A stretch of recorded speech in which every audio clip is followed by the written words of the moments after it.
And we have quorum. Allie, if you can verify the Kansas Open Meetings Act has been met. Yes. And I'm just going to go ahead and do roll call. Just call your name. That maybe helps because Allie's all the way over there. We do have a couple guests here today. Barb Young with North Salina Community Development.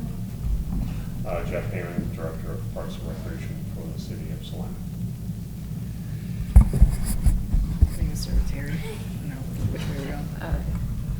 Just do roll Terri call. Schweitzer. Do I get to say anything other than that? Amanda Colgrove. Andrea Dietrich. Natalie Brown. Thank you, guys. If everybody's had a chance to review minutes from last month, if there's any edits or corrections we need to make, we can share that now. Otherwise, we have approval of minutes from last month. I move to approve. Do we have a second? Second. All in favor? Say aye. Aye. All right, thank you. Motion is passed. All right, moving on to new business. We did have a name here, but we have a new member for the committee. Andrea, do you want to introduce yourself? You've been here before, you've been participating as community, so you want to share a little bit about yourself too? Sure. My name is Andrea Dietrich, and my husband and I and our son moved here about almost 2 years ago. But I also grew up in Lawrence, and I grew up spending a lot of time here in the summers with my aunt and uncle, who have been longstanding members of the community.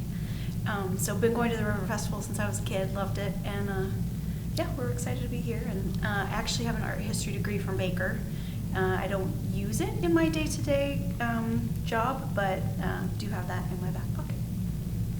I think that's really nice. Darren, who just left because he had served 2 full terms on the committee, was an arts educator, so it kind of fills the gap here. So let's do a quick introduction. I was like, you've been here a little bit, but just a refresher of like who's on and maybe how long you've been on the committee.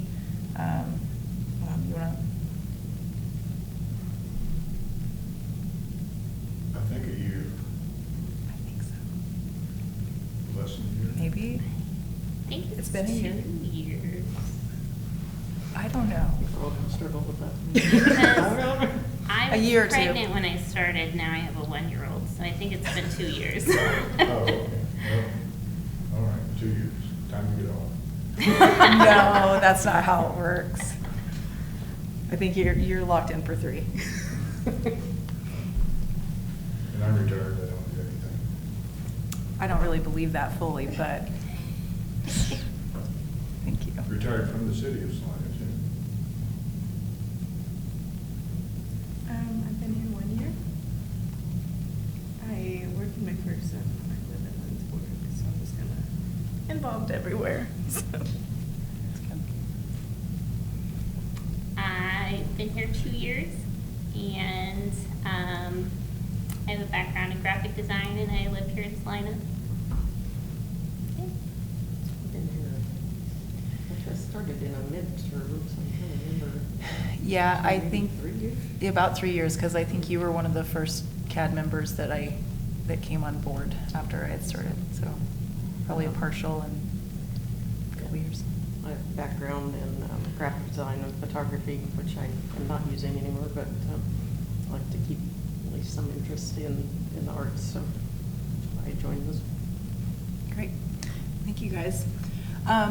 So our guest speaker today, Barb Young. Just to give a little context, we've had some guest speakers, and part of bringing Barb in is referencing our goals that, we go to, like we're going to be coming back to that here at the end of the year about setting our annual goals, reflecting on what we hope to do in this committee. And something we've been working towards is thinking about public art in neighborhoods throughout the city. We have a really vibrant downtown and what's happening here, but Barb is really involved in North Salina, and I'll let her talk more about how that got started, the work that she's been doing. But we've crossed paths in other things that we're doing in our professional work and just in the neighborhoods. And so it made a lot of sense to bring Barb in and talk about what she's already there's a lot of aesthetic things that have been happening in North Salina over many years, and to start connecting with folks in neighborhoods that already have some momentum. As we always want to think about, we're not just dropping artwork into neighborhoods because we think it's a good idea. It's really important to connect with those neighborhoods and the folks who live there, work there, and also like tap into a place where there's some momentum to be really intentional. So as we've had conversations, it felt like it really made sense to bring Barb in and talk about what's happened there. So I'm gonna let you kind of kick it off. Okay. I'm Barb Young, again with North Salina, 100% volunteer, and the whole group is. My day job is with Triad Manufacturing. We make wood office furniture, custom conference tables, and we're in the north part of Salina, so that's my connection. It's like watching this and seeing how we can make it better. It's had a long decline over a number of years, and so it's finally starting to come back. I don't know, I think you sent this as or did you? I don't know if we got it sent out. We missed a couple months of Okay. CAD. So. If you get a chance, she has the electronic copy. We had K-State Research and Extension do first impressions, and it was done in the fall of 2023, and then we had a report in 2024. It's like looking at North Salina when someone drives in, their 5-minute impression of what they see. This is without any preconceived ideas. And it's very interesting reading. There's a compiled report. This is the slide deck, but a lot of it comes across as mainly an industrial area with a little bit of residential sprinkled in. There's not a lot of in between. And so this is really good for background. If you're this kind of drives a lot of what we do. It's like we're trying to be intentional. When someone comes in off I-70, it's like, oh, this looks really great. There's a lot of it's neglected. So we had gotten a grant from Dane Hansen to do the front porch project, which was slightly before this, which is the same idea. When you drive in, the front porches look nice. We've done mailbox wraps, I don't know if you've seen those, which has the addresses on it in art, which is also good for safety because sometimes the house numbers aren't visible from the street, and so if an emergency vehicle needs to see that, it's plainer. We've also done pole banners. We have improved the sidewalks, partnering with the city. A lot of them were buckled and cracked and made it hard for someone like with a stroller or a wheelchair to get across. So a lot of that has been done on North 9th Street.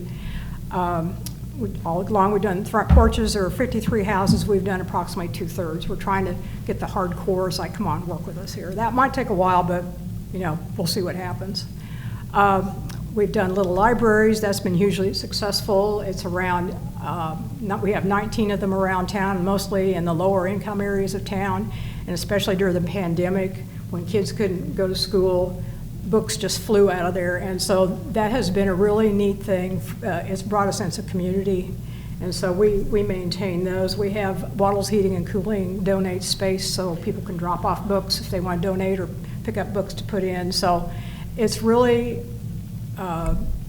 neighborhood driven on what we do, trying to keep things looking good. And Westar partnered with us when we were working on the sidewalks. They came in and topped the trees for safe. As you can see, this is kind of the before and after slideshow where they came in, and because a lot of that was the problem with the sidewalks buckling because of the roots. So they came in and took 30-some trees down and then offered to replace the trees free of charge. Their green team replaced them in 2 hours. People marked where they wanted them, and they came in and put the trees in, and it's been huge. They put the shorter ones in the right-of-way, and then the folks could get a larger tree for their yard if they wanted it. But you can see what they did.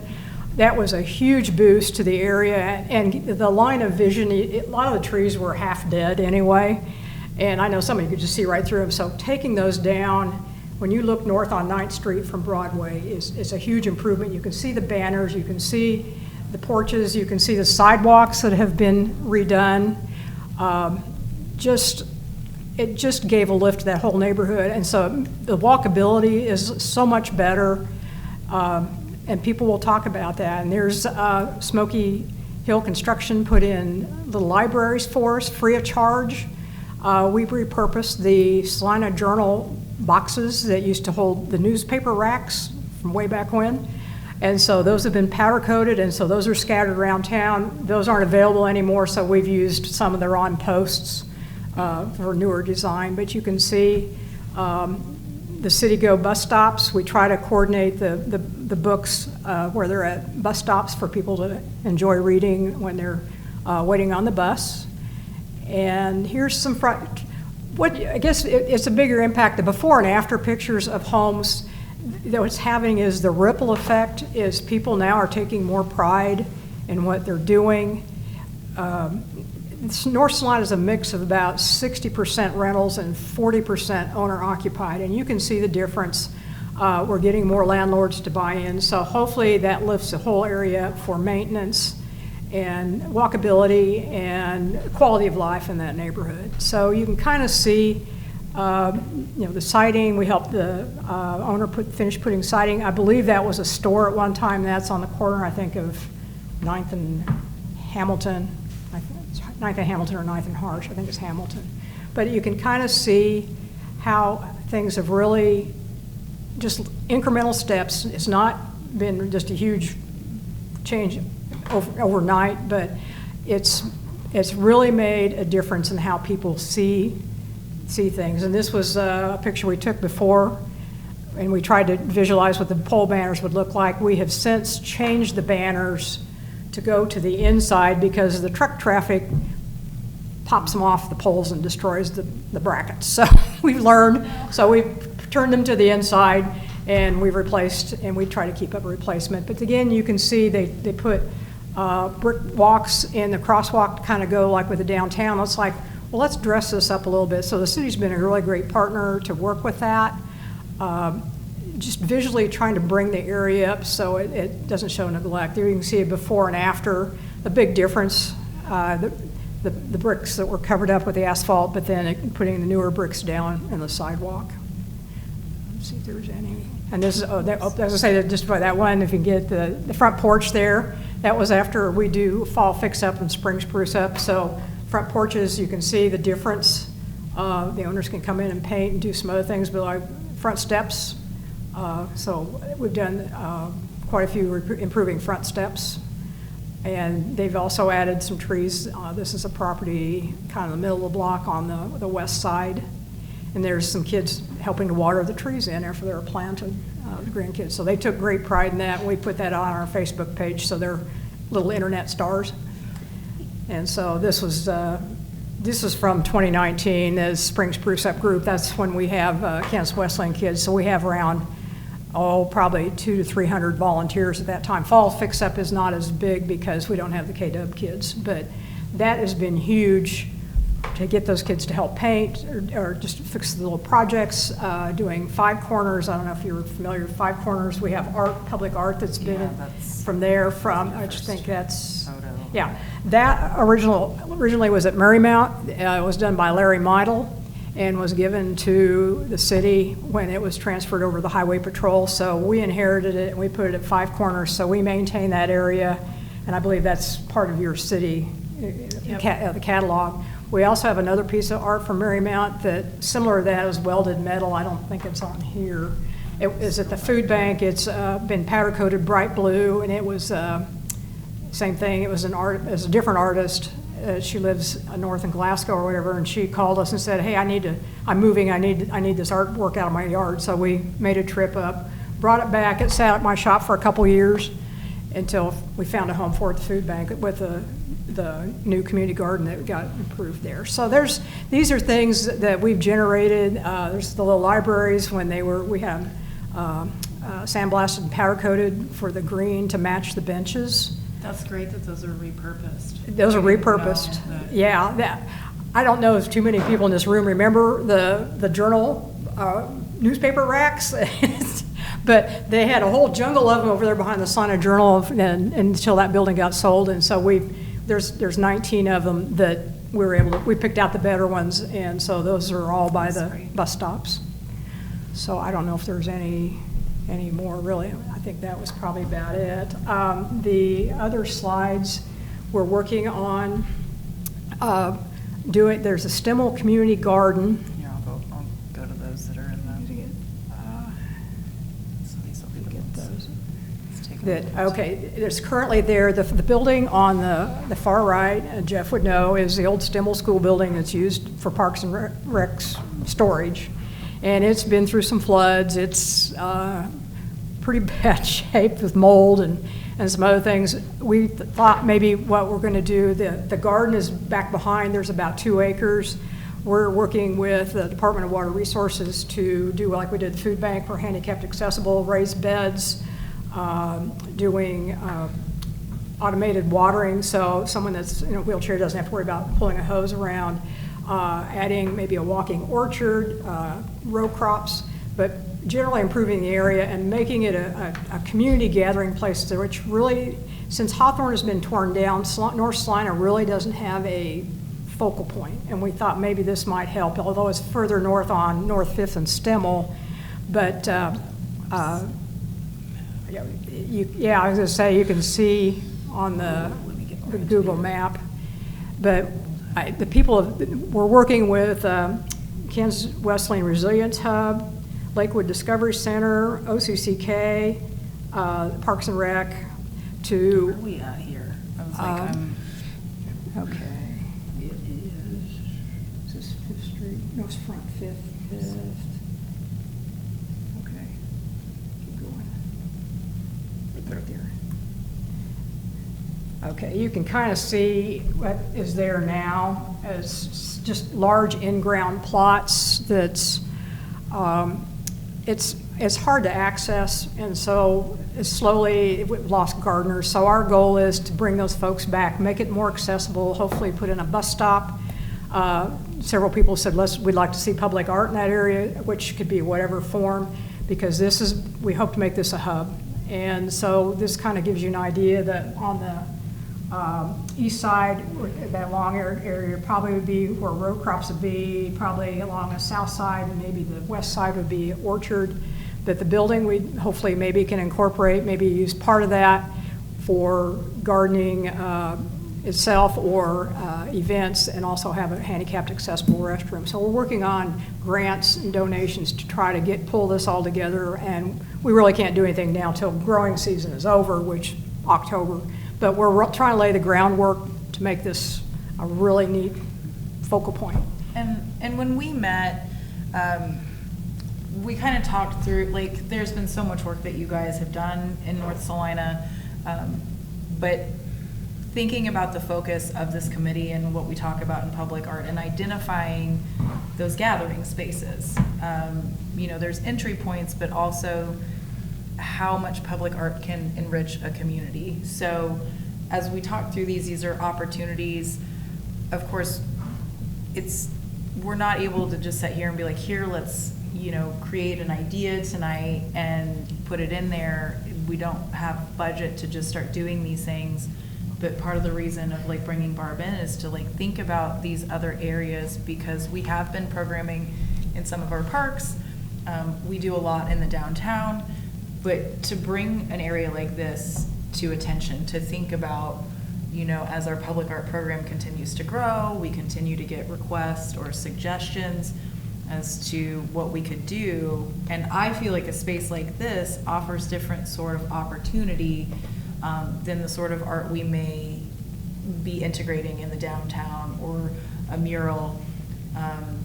Jeff and I have talked about public art in park spaces to where thinking about work that is more land art or something more naturalized. That's something that we could think beyond what we're normally doing or what we've seen in a downtown. This creates a different sort of environment really to engage public art if we're getting And I there. think the neighborhood's ready, because we've also we meet at the Salvation Army on North Santa Fe, and the captain there has said, I'd love to have a mural on the north side of my building, and so that is something to think about. And we said, well, we knew that Boom is basically downtown, but the pictures on the right-hand side is like the front of the building facing Santa Fe, and then the one down below with all the windows in it, that's the gym that's on the north side of the building. And he said he'd love to do something there. So that's a possibility. It's kind of a gathering place too. They had some problems with the big windstorm and rain we had back in August of last year. So they've finally recovered from that, and so that's another, and there's a lot of green space around there too. The window, you said that window, that one is the north facing? The ones with all the row of windows along the wall, Yes. that's facing north. And the blue front porch, that's facing Santa. east. Okay. And then they have a large portico on the south side with their parking lot, which that's where all the concrete, that goes on the south side of the building. So that's something there. There's other places we talked about that, but that's private property, and you said you didn't want to really go there on that. Well, I think there's, we talked about Cool Construction. They're right behind my house in the neighborhood I live in. But being aware that it's not necessarily about generating an idea for, we don't pay for projects on private property, but part of what we're doing is, with arts and humanities, we can offer that sort of resource partnership of helping people get there, whether we're connecting artists because there is interest to engage these projects in neighborhoods. And so starting the conversation, and then this whole group is aware that these spaces are available. This is the group to advocate for that and share more about it. We can kind of plant those seeds and, maybe get there. Right. And figure out what the best relationships are. When I think about a north-facing wall, that also helps with the longevity of that, because when we think about south-facing, they're gonna degrade a little bit faster, so that, would help to maintain that piece. But some of the work that I like to think about that I'm doing every day is how we're incorporating community into some of these things. With Boom, we have these wonderful murals from artists who get to come into our city, international artists, but some of these areas that are in neighborhoods, that's very important to the folks who live there, that there's local engagement. And so that's, I think, we've got, it's challenging finding the money or establishing budget or just raising the funds in general. But I think the important thing is identifying these gathering spaces, because we've talked about this a lot in here, that we all live in different neighborhoods, but we tend to travel in our bubbles, and we don't see, these are areas that I don't see. When Barb's like, Salvation Army in North Salina, I was like, what do you mean? It's just over here. I know that I've talked about this in other projects before in arts and humanities, but I thought we were talking a whole different building. So it's the awareness it's kind of the first step, I think, to getting to those projects. There's a lot of folks, I've never been in this part of town, and it's really interesting. But there's the visual perception, it's north of the tracks. You have a visual barrier of the old grain elevators. And so it kind of you don't see past that. And so I think a lot of the folks that live up there, commute to other parts of town to do work. There is some industry, of course, near Lakewood further, but a lot of these folks have to travel quite a ways to go. And you mentioned the fact that there isn't a school in North Salina, so Right. That's sort of an investment. If you have a school in your neighborhood, you're invested, but now you're leaving. So thinking about how we can enrich neighborhoods and community through public art. There's always vandalism and risk of people not appreciating, but I do believe in the power of beautifying neighborhoods. It creates value, ownership, so I think it's exciting to think about these opportunities, and I think some of these conversations have been had in the past, but there's no reason not to come back to them and re-explore the potential there. I think folks, they've talked about it, but I just don't think they know, what's the next step? What can we do to make it happen? This area has declined in population since the last census, and I think that too is part because there's no school there. Hawthorne was torn down, I think, in the late 90s maybe. So I think that might have had something to do with it. You talk about communities when they lose a school is really hard And so if you're a young parent, why would you go into a neighborhood where there's no local school? So we need a reason for folks to stay there and to take pride in what they're doing, and I think art is one vehicle to do that. And I think there's a lot of folks there already, because we've had these conversations about what can we do as a group, as volunteers, as neighbors, to bring this area up. So I think it's a natural step to do something next. Yeah, so, yeah, that's what I feel this conversation about, is kind of planting that seed. I mean, you Exactly. already have in the work that you've been doing. Barb gave me some perspective on how she became a leader in all of this. So there's been a lot of energy, and, you know, we have a lot of different neighborhoods that don't have the art that we have saturated in this downtown that we have access to. But it's important to think about that, and, you know, there's momentum here, so it made a lot of sense to kind of start the conversation.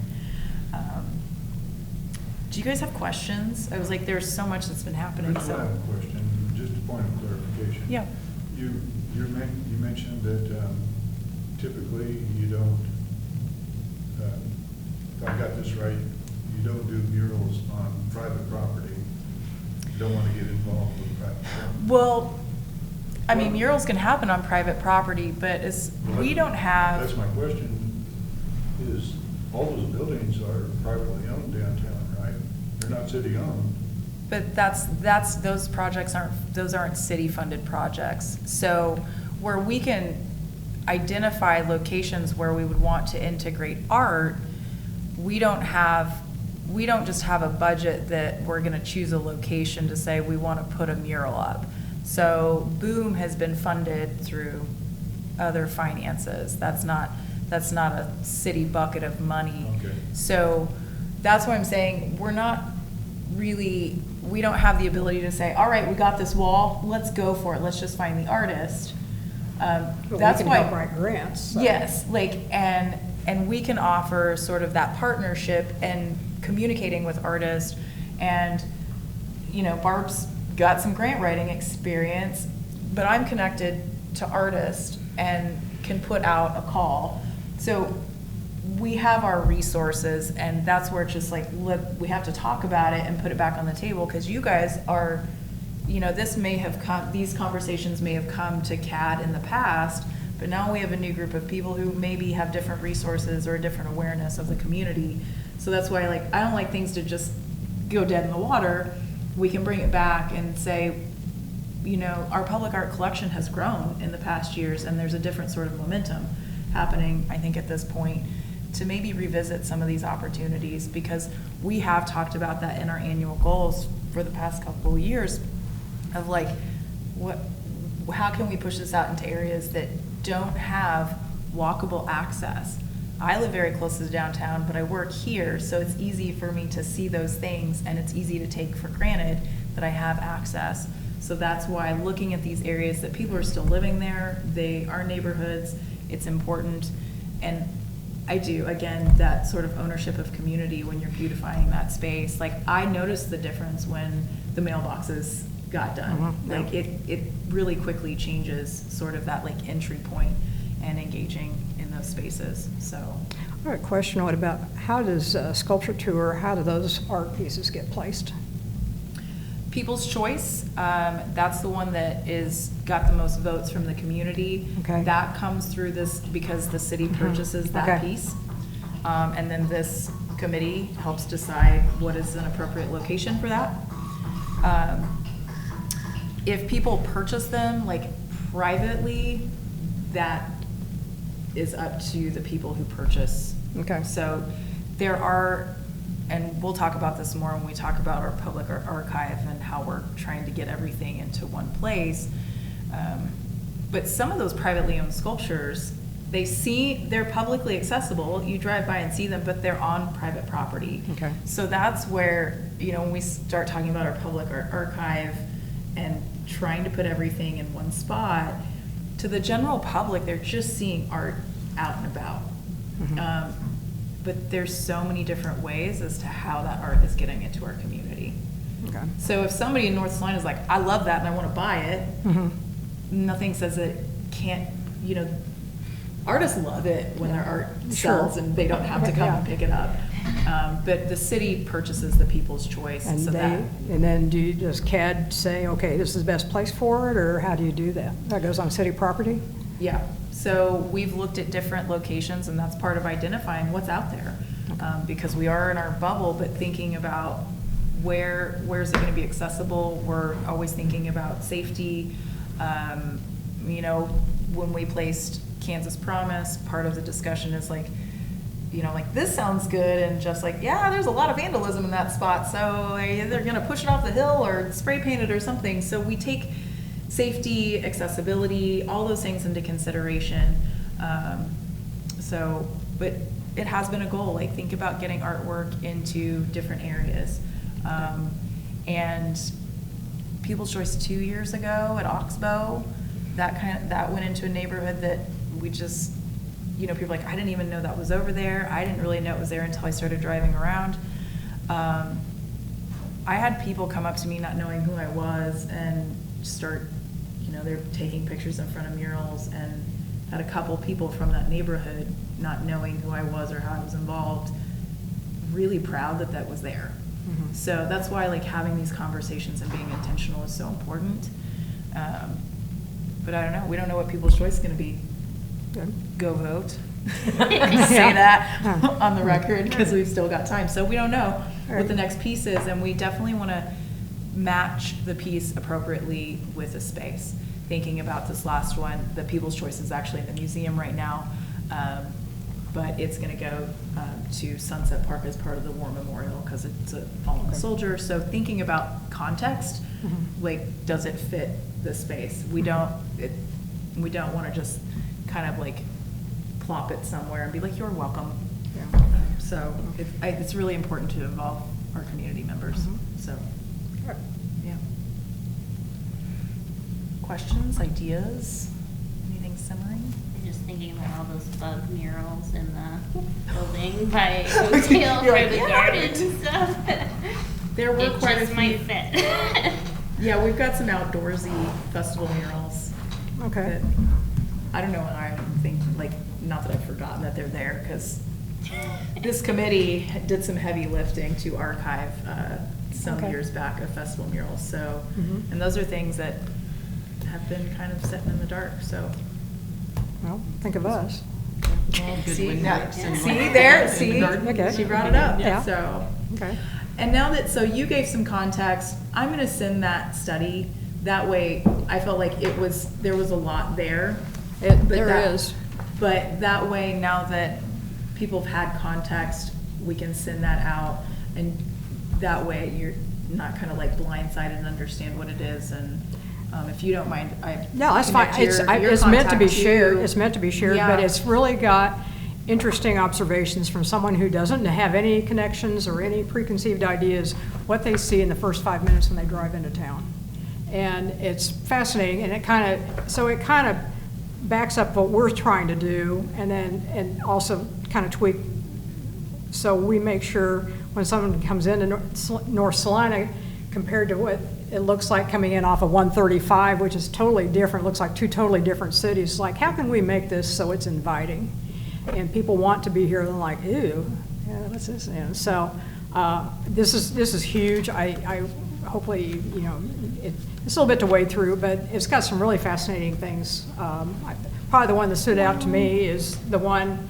It's really big text, like, you've got this packet, but the text is like really large font, so it's not as intimidating as it. Big print. There's pictures in there too, so. Probably the one that really stood out to me, you know, you drive by something, you don't think about it. It has, like, you know, the wayfaring signs, the really nice wayfaring signs that come in, and then off of Ohio, and, you know, welcome, and one person noted, like, welcome, and then they said, then you see all this field of junk cars off of Pacific. Yeah. I'm like, so the city has gotten part of that moved to, they're moved to the back of the lot instead of the front, but that was one thing, it's like, welcome to our city, when I look at our junk, so. And we talk where these entry points are, but also we have to find balance of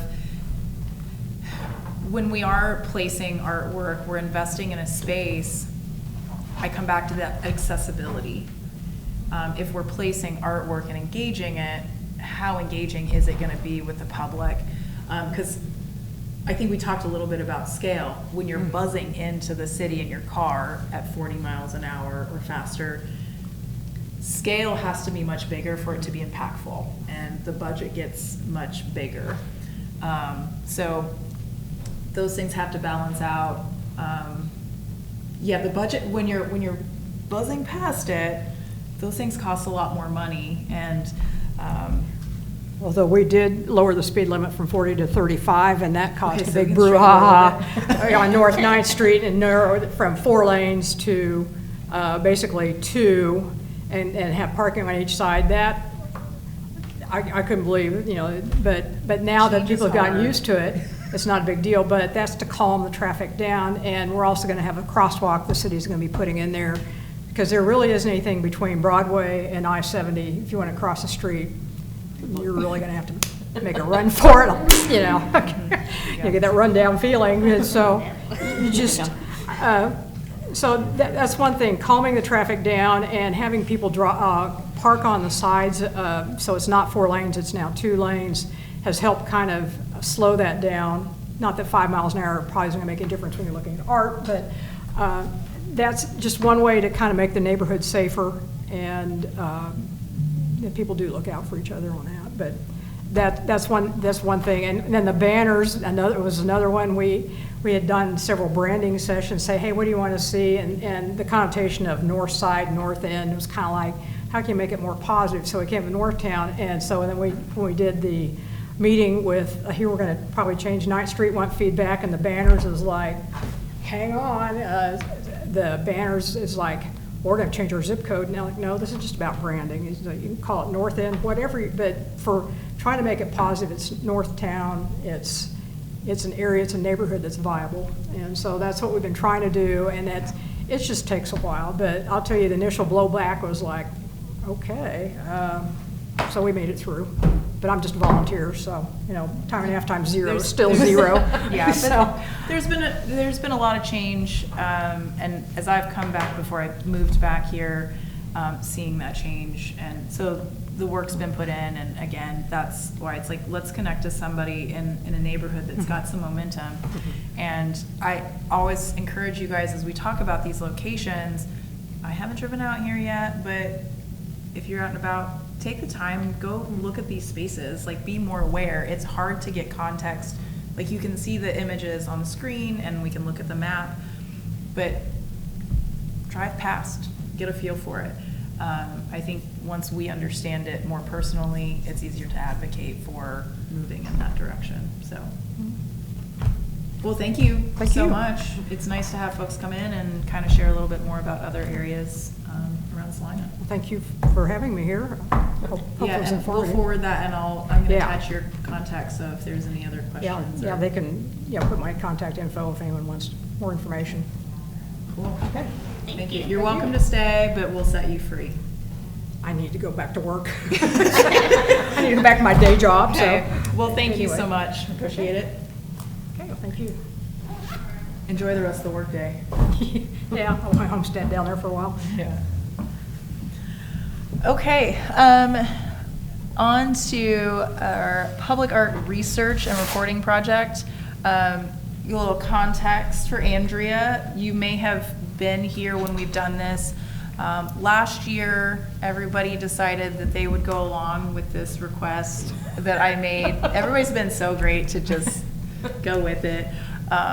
This year we've been doing, everybody's taken a different city or a place. I did Puerto Rico. I went for a printmaking conference, so last month I reported on some of the mosaics and public art there. So it's just a way for us, just like bringing in Barb, is to look at other communities, and we don't have a specific expectation. They're pretty easygoing reporting back. But just picking a place, like whether you've traveled there, and just share a little something about a public art program, or Bob did like a sculpture tour, sculpture walk from, I can't remember. North Charles. So just kind of up to you. But Terri is Don't doing think our, my, like, the do last you want thing me I to would pull think. anything up I did image-wise? send you an email, like, probably right before. Oh, yeah, I think I came can see over that. here. I've got a couple links. Links, but- Cancel, come on. Okay, all right, do you want me to just? first one? Yeah, with the, one, I think it's the first one I went. I have to do printouts because I can't remember. So they have the Athens Cultural Affairs Commission, which I believe formed in 2010 to promote, you know, artwork and throughout the community and cultural diversity and different things. So it runs really a lot like our Salina's arts, but it's more volunteer. It's not, I don't think, city funded. Some of it is, but some of it isn't. So it's kind of hard to. And it's been a while. It's been a couple weeks since I went through most of this. I was trying to review that's it okay. earlier today. That's okay. So. But you know, they have the Discover Public Art on the yellow, and you click on that. So the biggest projects they have, like they've made artwork on their bus stops, which they've got some really interesting projects on some of those. That's nice. Yeah, so, then those, there was another project of doing mosaics on the light posts. And those are interesting as well. And something with fire hydrants, I think, too, which. What? This is a bus stop? Mm-hmm. Can you imagine that by a school? Kids would love that. That's so much fun. We always fell in love with that. Yeah, yeah, I really thought they had some really kind of neat things throughout the city. And did they buy those? It's, you know, kind of how we fund. There's certain percentage of, you know, how they, for each year, they've got so much allotted. I think it's like 1% of the city budget or something along those lines, or, I've got it in here, but Yeah, yeah, like you're some asking me. cities are, no, that's, yeah, and some cities are like 1% for the arts. You know, like us working on Fire Station with that whole budget, it's like up to 5% of that, but it's a Right. capital improvement thing. Yeah, So there it is some looks a that- little different. Yeah, some of it is funded by a tax that the city voted on, so people voted on how much tax they would allow to go to this project, or just all these projects. They've got some murals, they've got the bus stops. That's really cool. And they've got different music things that go on in Athens. So they've really got a mix of things. And a lot of it runs on a volunteer basis of people that have taken on some of these things. Some of it is with the county, because evidently Athens, Clark County is one of the smallest counties in Georgia. So it partners kind of with the city as well on a lot of the projects in the area. Did you, population of Athens? Probably had, but don't ask me off the top of my head. I don't know why I did. I can't. I'm like, yeah, I don't ask you to report about on anything specific, and then I tend to ask the same I question know every I time. looked it I up, don't know but what that to do. was when I initially did this. 128,000? 20? 128,000. Okay, so about close to 3 times. So, yeah. We can do 2 bus stops. Yeah. But so that, I thought, you know, just those were interesting. They also partner, they've got like a 117-page public engage or plan for, you know, 10 years out of what they want to engage in. So And like what we had with our cultural, like the Mhm. big ideas, cultural Yeah. plan. So, and some of that started, I think, in 2014 when they started really kind of mastering that. So some of this has probably been done already and already in place, like the bus stops and those sorts of things. I have to print out because I can't remember anymore. They have also an Adopt Athens program, which kind of relates to this North Salina. It's for it's to create the opportunity for committed volunteers to take part in improvement and maintenance of the public spaces in their community. So different groups can apply for their area or adopt a park or a bus stop or something else that, so those groups will kind of take ownership of those pieces to keep everything looking nice, I guess, or just have pride in it and, make sure somebody's not out vandalizing or. I'm curious about how something like that, because you guys as a committee took responsibility and stewardship of going out and documenting the state of sculptures. We really focused on the three-dimensional stuff, but Mhm. that might be interesting to think about what that looks Mhm. like Yeah. for, greater ownership within Mhm. communities, or, it was even a lot for this committee, I think, to get out and just do the condition reports. Yeah. We keep growing, so Right. things like that are really interesting. Yeah. And that, I think, like they were saying, she was saying, we're in the school, a lot of the community, doesn't come together as much, so something like that might be a way to bring, neighborhoods together, or, Yeah. I don't know, but, with that, they also had a, hang on a second. It's an adopt a tool, where they loan out tools for like upkeep, if someone needs to, work on upkeeping their neighborhood. It's the Athens Area Tool Shed Program. So they have an inventory of tools, from garden tools to renovation tools, to help, and they've got volunteers that, can give advice and things, and so you can apply for the tools you need, or, you've I got think plans. sort of the tool trailers for fall fix up Yeah. and spring spruce up. I think if people need that, and that would have been a really great Barb question also, Mhm. about accessing those things, because they are used, the trailer's full of stuff to get, Mhm. those kind of community So, cleanups yeah, they have accomplished. a form they can fill out on their government website to apply for tools, and, say, hey, we need that, or, so we get some things like that. I was like, I wasn't. I'm trying to remember what else. I was had. like, I was trying to, it's hard to like pick out the. Yeah, I had a lot, some of these were just articles, and, so. I was like, that's we kind could of click on this, because that- that'll lead us into another conversation. Exactly. But, Oh, look at that, Public Art Archive. yeah, if I kind of went on a journey somewhere along the line when I was researching Athens and found this, because No. Athens Why is did listed in. Why did you choose Athens?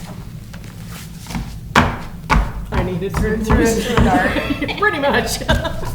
You're like, stop asking It's like, all I these don't think questions. anybody had that one, so.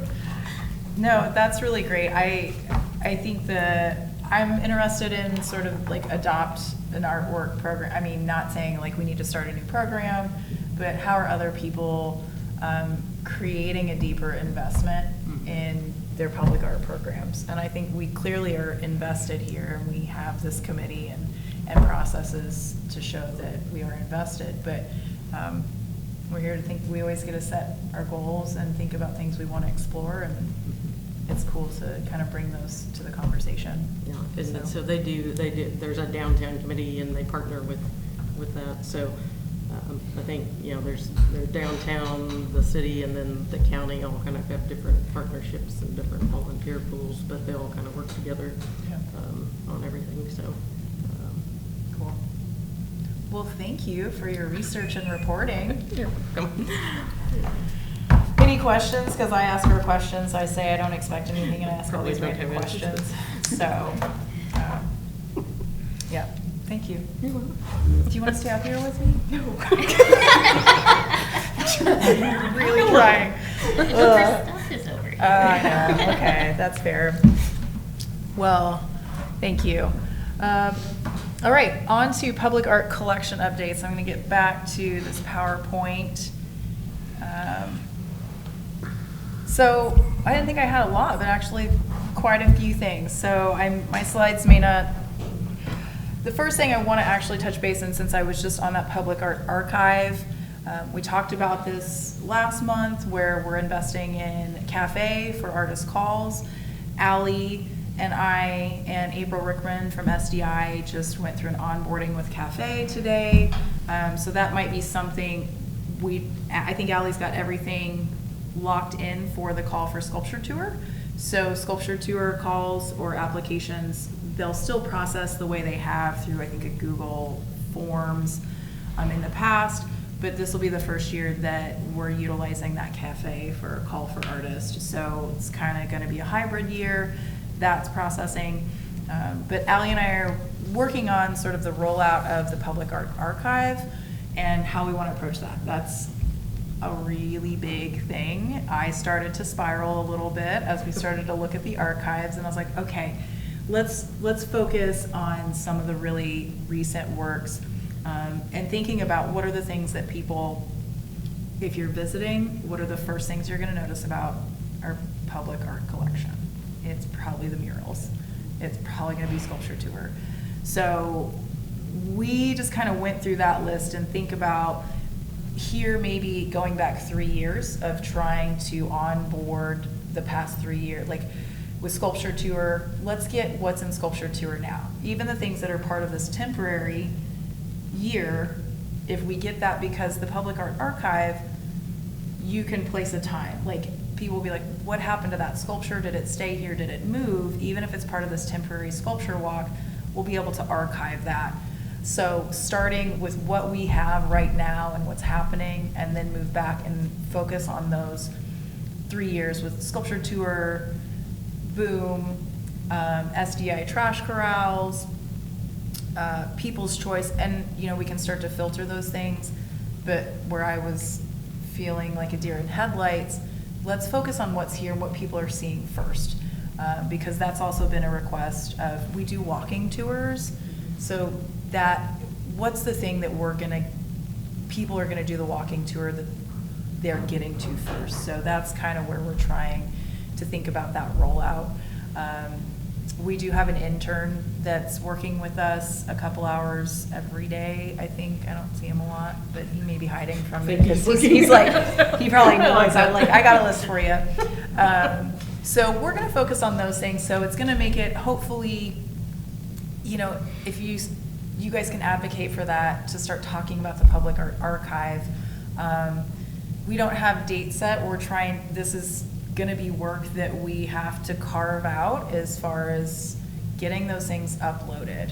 But rather than going back and trying to archive from the beginning of arts and humanities, let's start with the things that we're not necessarily worrying about how many times we restored something, and then we can start digging deeper. October is Arts and Humanities Month. We will be doing our State of the Arts to City Commission on October 13th or 14th. I'd have to look at my calendar. So trying to get some of that stuff loaded on and sharing as part of that, and this is going to be, we had to decide on our URL, and instead of saying the City of Salina, because really what the Public Art Archive is, it's Salina, Kansas. So rather than saying the City of Salina, because we have our City of Salina website, we have the Arts and Humanities, but this is really capturing everything, because the general public doesn't have that internal knowledge of like, oh, that's a sculpture tour, that was a private purchase, this is a people's choice, and we label things and do all the signs, but we're trying to capture first what people are seeing and give a resource, sort of a one-stop shopping if they're wanting to map. And I think the map's going to be great. We were looking at Boom's website. They actually have the trash corrals on their map, the upcoming artists for this October, and all of theirs that have been there. So hopefully this is just a way for people, you can just share that thing, and you could be anywhere and going to that archive. And it's going to take us a while, but it helped to talk through and be like, what's that sort of implementation? Let's start with the last 3 years and try and get those things on there. So we haven't really dug into that, but I wanted to kind of give you guys an update on us wrapping our heads around sort of that transition to the Public Art Archive. So some of the things that are in the works right now, this sculpture, Poco a Poco, he was a purchase. He was not a people's choice. Oh, maybe it was. I don't remember off the top. So he was a sculpture tour sculpture. He's at Jerry Ivy. I don't know. we put out a press release. He has been, you guys can see in that right photo, that stone is tipping up probably 6 or 8 inches, and he was rocking a lot. He used to be right at the edge of the pond, and since it came out, he's just like sitting out in this field, like all by himself. It feels really awkward. And we've talked about what that is and changes at Jerry Ivy.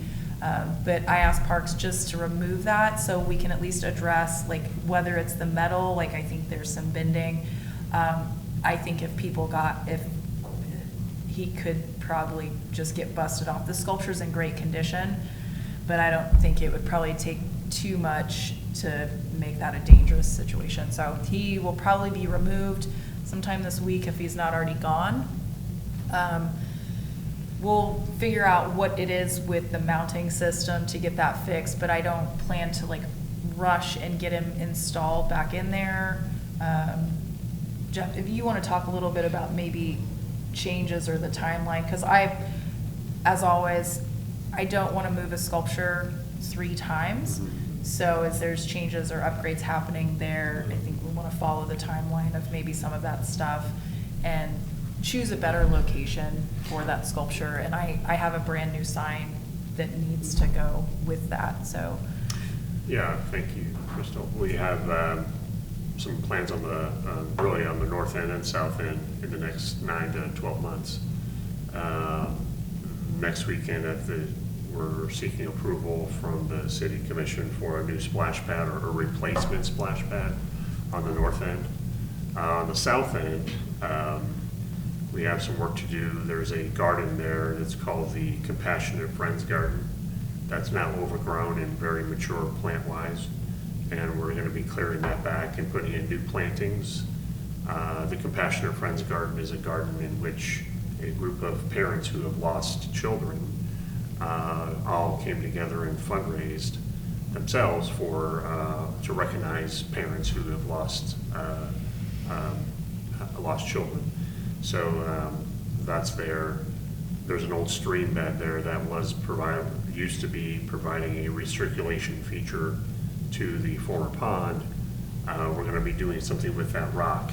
The rock that's in that stream bed is really nice rock, but the stream doesn't exist, and we don't have a way to recirculate water. So there's some opportunities on that south end. Additionally, we just put in a sand volleyball court on the farther south end, plus there's a bathroom there that'll be remodeled next year. So we do have some tentative or some solid plans for the south end of Jerry Ivy Park that I'm very excited about. It was like since our Google Maps had been updated Monday, I don't know if I nerded out last meeting, when we were at Festival Eval, we were like, let's pull up the map of Oakdale, and it was updated, like it was still the golf carts were loading on the truck, and you could see the imprint of like Artiopolis and the tables and all the walking paths. So I was kind of curious with how updated Jerry Ivy was. So yeah. Is the plan to leave that sculpture in Jerry Ivy? Yeah, we want to leave it there. That's the only sculpture at Jerry Ivy. Well, I believe it is. I mean, other than the memorial Other than the kind of memorial area. to the police officer. Yeah, so. Also, that gazebo that's just south of the former pond, not next year, but I think in 2027 we'll be refurbishing that gazebo. It has some historical context. That gazebo used to be at Oakdale Park. As the main stage? Right, as the main stage. That Eric Stein stage replaced that, and we moved that to Jerry Ivy. So we do have some intent with this park. Oh, so you can see the sculpture, that little dot. Yeah. That's poor little Poco up there, just all by himself. So, and we've talked about Jerry Ivy really just recently as to think about opportunity in that space. plans have changed, and that's why I don't want to rush to say, let's just like put him back in and pour the concrete. He'll go back there, like I said, he's in great condition, but financially and manpower, let's be mindful about how many times we're moving sculptures around. So I think it'll be good to just kind of follow the work that you guys are doing. So the next thing, Kansas Promise has been installed. Signage is not ordered yet. Jeff just sent me this photo. I don't know, they cleared out all of, when you guys saw the photos of this, I don't know if you've driven past to see it installed quite yet. It had a lot of like natural plantings in it. It was pretty wild. This is kind of a nice blank slate. I had really thought about the signage because everything was there, it really felt like we were gonna have to cram in the signage sort of in these little triangular corners at the back side of the sculpture. I don't really want to put the signage on the front. It's a beautiful sort of like selfie opportunity if you're taking a photo from the front, minus maybe the parking signs in the back. But this one will have a please enjoy, do not climb. This is, I think, a sculpture that you've got kids climbing on a fence already, so you can't control public behavior, but that sign will go there. But I think when I saw the cleaned up landscaping, plantings will go back in there. But I had talked to or emailed Brett Huffman, and he said, like, get the signs in, so we're gonna get those ordered and then kind of think about what works really well. And the tree has been trimmed back a little bit. I think it's nice. It really created kind of a beautiful environment there. I did ask Brett to leave a little bit of milkweed, and I saw in a photo there's about like 2 inches of the like right in front of that, and I was like, I don't know if that was an accident, but I partially think you guys are just so nice to me that you're like, all right, maybe it's a weed, maybe it's not milkweed, I don't know. So take the time to go over there. It looks really beautiful. If you have morning time, it's particularly beautiful in the morning sun. And then in the spring, the redbud tree will bloom, which I'm really excited about that. It'll be really nice looking with that. So mark your calendars for the blooming time to get over there and get your selfies. So Watchdog is a piece that has been on our list of restoration. As I was just going through trying to find other photos, this one popped up. I'd like to try and address this piece. It's in the Formal Gardens at Oakdale. I just kind of wanted to bring that back into our view and our minds of this as one that needs some love. I haven't had luck reaching out to the artist, so I am gonna maybe talk to Rich Bergen, somebody more locally, to just, there's the patina, you can see the green in the areas, and then we'll have to pull this, probably take the sculpture off, and it might be grain belt rebuilding. I believe this base was part of the original sculpture, so there's some steps ahead. This one's kind of been stuck in the water, but if budget is still there for some care and maintenance, I'd like to address this, or at least kind of get this one processing, because we've got some other big things that we were able to check off and get done, so I'd like to see that one fixed. I don't know who was maybe, like, if anybody had the farmer as a sculpture that they were doing condition reports, but we went over as a staff for lunch at the senior center, and I was baffled at the condition of this, so I just wanted to share this. I'm gonna do some exploration here. For one, the farmer, he's still looking like he's got some spider webs, but I'm not sure what's happening with this powder-coated base. This was one of the first sculptures that I worked to get placed when I started, so that's only been there for 3 years, if not. That looks like it's been there at least 10. I honestly, and I can't really explain. Is it near the parking lot where it could get like ice melt That- stuff on it, or salt? Well, okay, so the farmer's facing the building. So you're seeing this backside, like this left photo, that's what's facing the street. You can't, like, there's distance there and it's like a circle that you have to walk up to. I don't know if it's coming from the tree or I didn't look for sprinkler systems. It just like, it looked so bad that none of our other, you know, those black powder coated boxes, like they chip and they rust, but over time, but this is just, seems like a really extreme case. So I want to do some exploration. I don't know if the tree, it doesn't seem like it's the tree, I don't know. It just looks really bad. So I'm kind of reporting to you guys that this is what I'm gonna work to clean up because I'm just not really sure what's happening. Even the sign is really degraded. So yeah, this is one of those like, hey, I'm just sharing this. I'm a little bummed out. It looks pretty gnarly. So between like Watchdog and the Farmer, those are two. This one is a very like high visibility, high traffic over there that I'd like to figure out what's going on. So I may have to do some investigating. Like, is there a sprinkler that's causing, I mean, this does look kind of like water spots, but I don't know. So. It was just a poor powder coating job. Do you think? It should never have done that. That's what I was just like, there's no other explanation about why it would be looking like that. It was a cheap job to start with. Okay. I mean, I don't want to be like, what kind of tree is this? What kind of water is this? What time of day should I'm going to set up camp and figure it out, but. Well, as an example, like all of our trash trucks, they used to order and powder coated all the trash, the beds. They took a lot of abuse, but nothing like this ever happened to them. I mean, you guys have seen pictures of the other bases that have been out and, you know, like over time, but this is just a really extreme case. And I was just like, and everybody else was just kind of walking past and I was like, guys, I had to picture Allie's face. I cut Allie's face out of it because you would have been mad if I would have put that up there.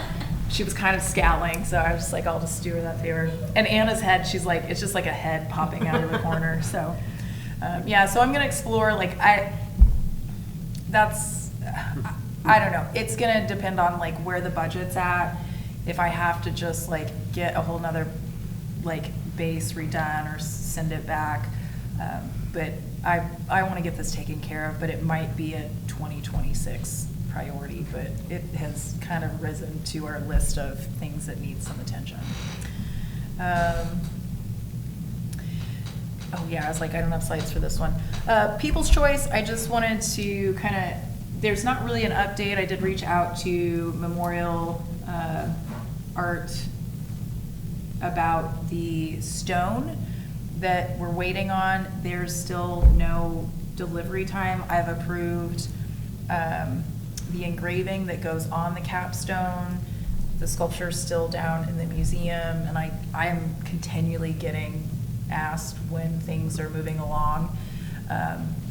I thought we were well into that 6 months. I thought it was going to be like max 6 months on that granite, but it is a large piece of stone, so hopefully we can, I don't know, I'm just kind of crossing my fingers at this point, but that's really all I had is everything's been approved. We're just kind of waiting on that granite to get here, and I think the museum is probably hoping that they can get some space back down there for exhibitions and some changes down there. So, yeah. And I wrote a note here. I wanted to kind of give some props to Jeff, as always, supporting things. Created a nice workflow form because of a lot of these things and how we're working so closely. And this was just kind of a note as to how we're working and moving forward to make things smoother. I've struggled with some, like, getting the right things communicated and looking at, you know, Jeff he built this form. Where does it start? As opposed to me being the person that has, like, it's not really in my wheelhouse to go out and tell the concrete people how to do their job. to be able to like talk about the placement, what we want it to do, create the vision, make sure the images are there, and sort of like who's next in line and establish that workflow. Right. Because, as Jeff said, he's the one, you know, their team is out doing installations all the time. I trust that that's their job, but Right. being more clear moving forward, because we're doing this all the time. We're seeing more and more installation, and I need to be able to hand it off at the right point. So I just wanted to say thank you in this public forum for, you know, helping to streamline the processes. I saw it as a scope of work, so obviously we're working together interdepartmentally, trying to communicate better, but then where's the pass-off? Where is the expertise on what art is and what the expertise on facilities or parks is? And then coming up with a document that kind of would create a scope for this relationship, and we can communicate on the same page about what we want to do and how we want it done, and timelines and all the things that go along with managing a project. Yeah, and I think as we've taken on more projects and there's more collaboration, and I think the pace at which we're doing this, it's just expanded. So bringing some clarity and ease to that, because I certainly felt, and I think Jeff witnessed this, where I was just like, I felt like I was missing something, or I didn't articulate something the way I really needed to. So I think that's going to be really supportive as we keep moving forward. So thank you. And then we're retiring the CAD Facebook page, not because we don't like it, we don't use it, and we have Arts and Humanities has a festival page, we have an Arts and Humanities page. It's just not been very active, and we've shared some things, so I'm gonna work with Allie, or make Allie. I scan through, I wanna make sure if there's any photos that we've got things archived. A lot of stuff is like stuff we've shared or announcing sculpture tour applications and stuff like that, but we're gonna kind of scan through that and make sure that we've got copies of photos or things that we wanna keep in our archive and move them over. But that's gonna go away. So if you do wanna share things, I would say probably use the Arts and Humanities page to post things or share things. So we'll look at that transition. I know that the city has a TikTok account, and I'm not that person. So it just, I want you guys to be aware, we're just retiring that. I told Cash that I would look over that, so we'll get there. But yeah, that's going away. So is anybody brokenhearted? Are you gonna fight me? Because I can't do it. So just more of an FYI. Okay, that's it. So we don't have any old business. It was kind of, we covered what's happening in public art collection updates.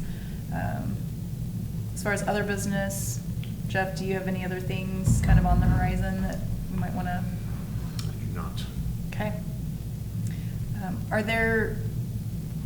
We don't have any other people from the public here, but does anybody have, I always like to take a little opportunity to share if there's art opportunities happening, events, or something you might want to share that, you know, I don't always have it all in my head.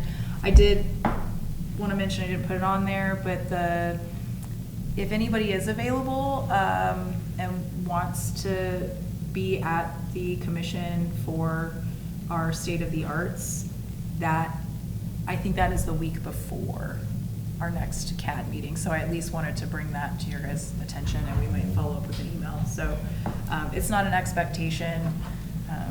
You know, if you're on this committee and you're there, you have the time to support. You know, it's just participating, and it's us sharing all the things that we're doing, and you guys are a big part of that. So even if you're not there, I'm gonna show pictures of your faces. And so before next meeting, we have the Smoky Hill Street Fair, Smoky Hill Museum Street Fair. Yep, street fair. They still need volunteers. We have 2 more days for the button call. You know, we went to pull out a button. I really appreciate you bringing that up. We have a call out right now for button. I was like, you've been really connected to this more. So I was like, I'm gonna make her get it. See? She. Do it off the top of your head. look, hi. And how, I'm like recording.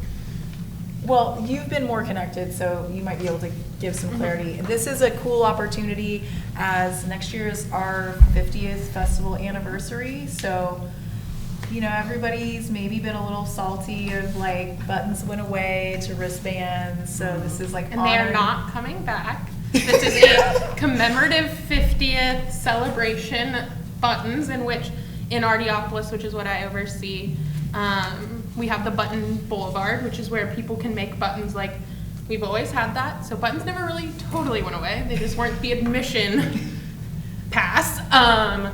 So in that area, people and kids, mostly kids, can design buttons by drawing on paper, and then we have button presses. And so the idea with this, and ahead of festival, we will be doing a kind of button making tour around Salina and some community partners, some businesses working with employees that either are big helps to the festival or big supporters. And so these designs will be, 6 of them will be chosen. We'll use them for that, and then we'll also have those designs printed in Ardiopolis for people to make. So they're essentially a coloring sheet that there will be multiples of those. There are some things like, I don't remember where we landed on like putting 50 years, but it's designing that. Artists are paid for those 6 designs. An artist can submit, I think, up to 3 designs. If a design is chosen, they are awarded $100 per design. chosen. And if they're under 18, we can either give a $100 donation to their school/classroom or a $100 gift card to like Hobby Lobby or an art supply. Yeah. So we can't do direct payment to kids under 18. And we've got 2 days left in that? Yeah. Okay. So we've posted, I think, that to Salina Creates. Is it on our website? It's on our website. It's on the banner for both the Salina Arts and Smoky Hill River Festival. So whichever one you go to, you'll find it. Thank you for bringing that up. It's like, that's out there, that's an opportunity, it's a cool 50-year celebration. And we'll probably be talking a lot more about 50th anniversary, and I think we've got a lot of cool stuff we're cooking up, and as always, asking you guys to be advocates, and hopefully we're cooking up some stuff that you're really gonna enjoy for this upcoming year, so, cool. All right, thanks, buddy. Golden anniversary. Okay, well, if there's nothing else that we need to share, the next meeting will be here in the same room, Tuesday, October 21st at 4:30. Do I have a motion to adjourn? Motion. Yeah. I have a first from. Second, third. Okay, I have a first from Terri, a second from Natalie, a third from Bob, probably a fourth and a fifth. All in favor, say aye. Okay. Meeting is adjourned. Thank you, guys.